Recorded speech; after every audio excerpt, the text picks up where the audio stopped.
All right, in this video, we're going to talk about the side-side-side case of the law of cosines. So the side-side-side case is the easiest one to spot, right? Because you're not given any angles. You're just given three sides. So the procedure that we are going to use is the first step is to use the law of cosines to solve for the angle opposite the largest side. Okay. The reason why you want to go with the largest side is because a triangle has at most one obtuse angle bigger than 90 degrees. It might not have any, right? But it might have one. And so if you get that one out of the way first, that's going to open up the possibility of using the law of sines, right, in the second step.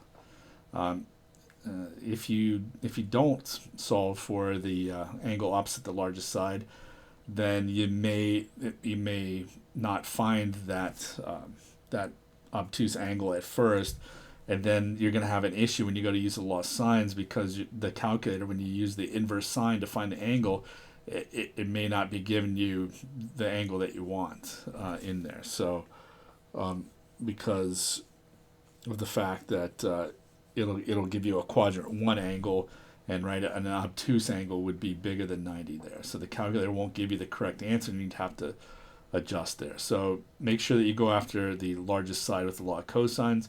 That's going to open up the use of the law of sines to find the other angle, which most people consider to be a little bit easier.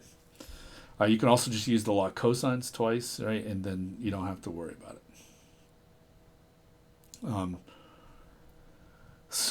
And then finally, after you find the two angles, then you just subtract those the measures of the known angles from 180 degrees. That's going to give you the measure of that remaining side.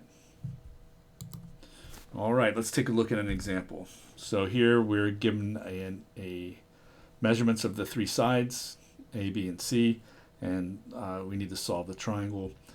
One thing about this side case that I should probably mention is that if you just slap down three numbers, right, for the sides, that may or may not be possible to make a triangle out of those three numbers. And so one way to check that is if you have them written in order from smallest to largest, then the measure of the smaller two needs to be bigger, right, than the third, which it is here. You can see 20 plus, these are written in increasing order, 20, 20, oh, no, they aren't. Should be 20, 24, 25.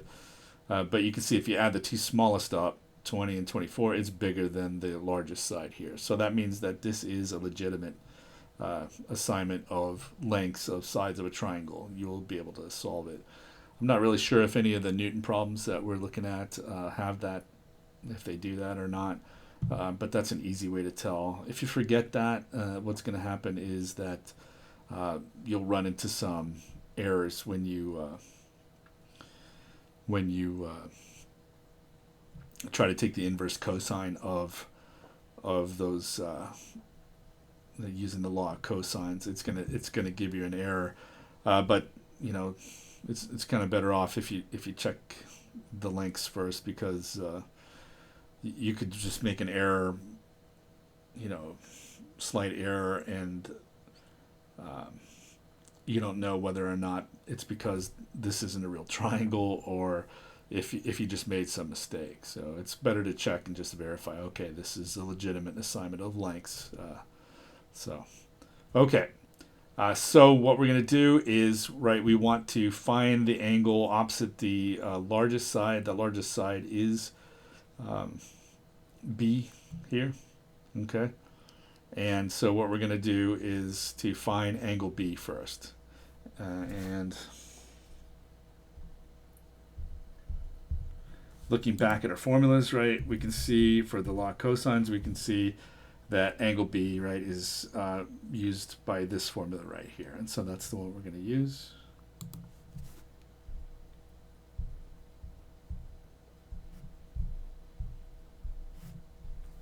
All right, so that's B squared equals A squared plus C squared minus 2AC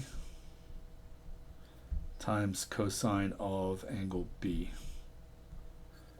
All right, and we need to solve for cosine of b. So we're going to subtract a squared and c squared from both sides.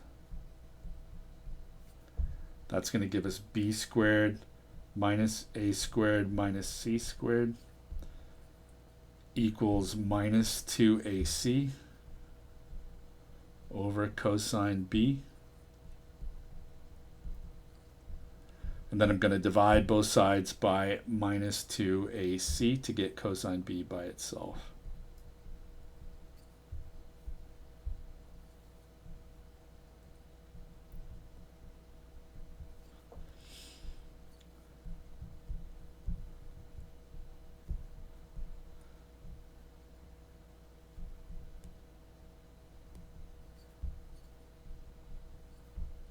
All right, and so over on the right hand side I have cosine of b. What we want is just the angle b itself, right?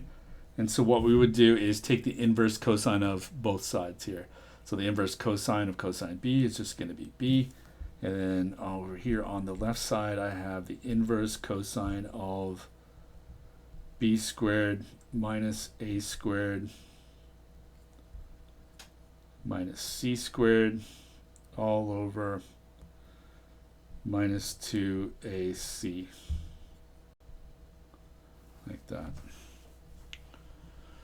Okay, and so then we know all of the values for sides A, B, and C. So we're going to fill those in and then go to the calculator. All right, so the cosine is,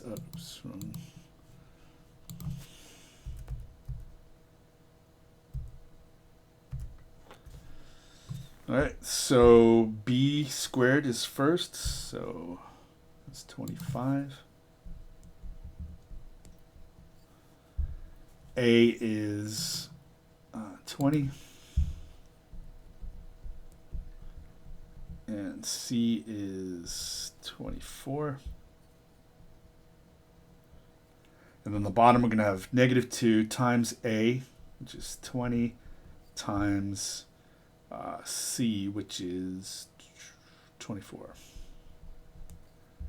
And we're going to take the inverse cosine of all of that. And that's going to give us B.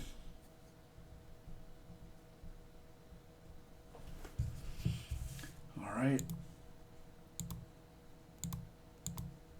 So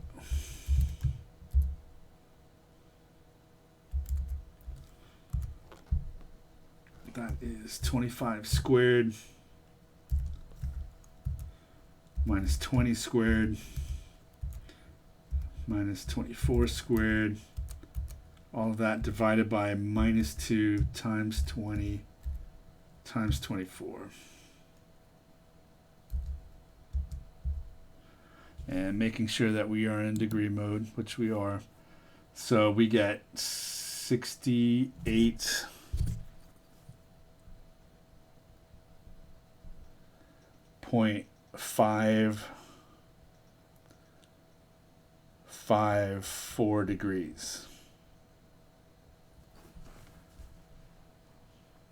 All right, rounding to 3 decimal places. All right.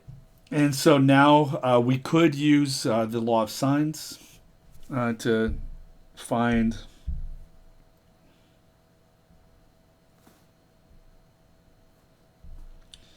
the other side, because we know that the remaining angle that we're missing, the remaining angle, or to find the other angle, we know that that C or A, both of these would have to be acute angles, less than 90. So when we use the inverse sine key on our calculator, that would give us a correct answer. So it would give us the correct angle. But I'm just going to go ahead and use the law of cosines again, since this section is on law of cosines. Most people, probably think that it's a little bit easier to use the law of sines, which I agree. But I just want to go ahead and again give another example of using this again to find an angle. So, all right, so let's go for side C. All right, so for side C, we're going to use that third version of the law of cosines. C squared equals A squared plus B squared minus 2AB times cosine of C. So let's do that. So I have C squared equals A squared plus B squared minus 2AB times the cosine of C. And I'm going to do the same steps as I did over here, right?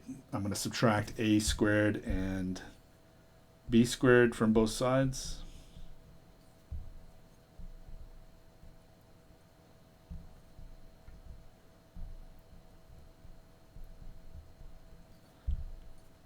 So I get C squared minus A squared minus B squared equals minus 2AB cosine C.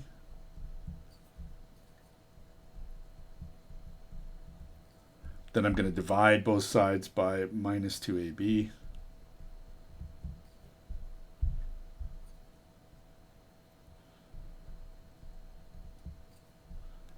So I get C squared minus A squared minus B squared all over minus 2AB equals the cosine of C. So I solve for cosine of C. And then I am going to take the inverse cosine of both sides. So taking the inverse cosine of the cosine of C is just going to give me C. And then taking the inverse cosine of this left side over here is going to give me C squared minus A squared minus B squared all over the minus 2AB. All right, and so I know all of those values over here because this is the side case. So C is 24. A is 20. And B is 25.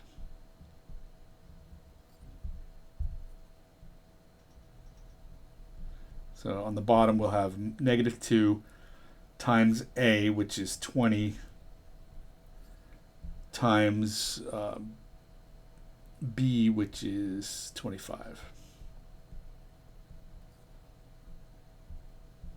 All right, and now we would go to the calculator.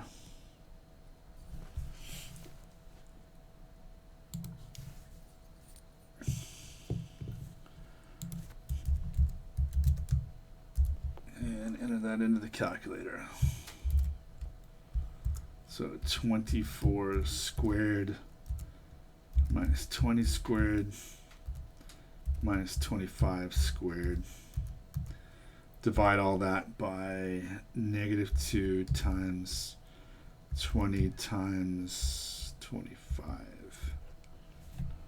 All right, and we get that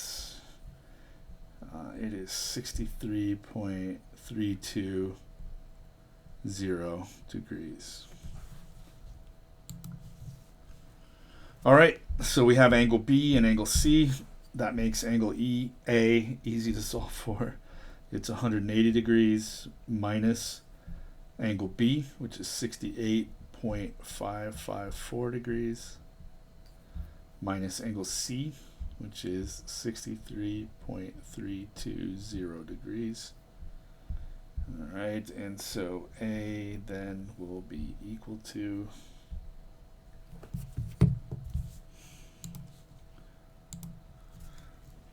180 minus 68.554 minus 63.320.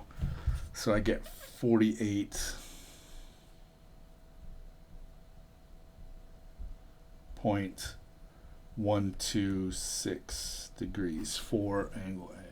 There. All right, and that is it for the side example of the law of cosines.